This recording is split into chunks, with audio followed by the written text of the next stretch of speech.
La feina feta aquests 2 dies és només l'inici de la posada en comú de nous reptes del conjunt del Consell Nacional de la Joventut de Catalunya.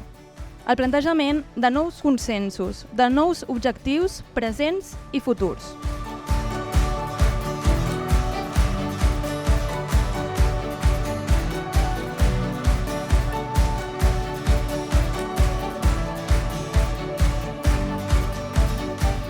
Aquests 2 dies, sobretot, hem treballat per donar-li continuïtat a aquest projecte que va consolidar-se al 1979, però ve de lluny.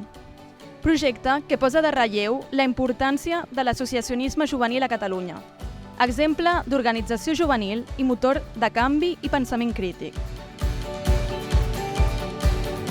Gràcies a totes vosaltres per haver passat 2 dies en un espai de trobada, debat i oci.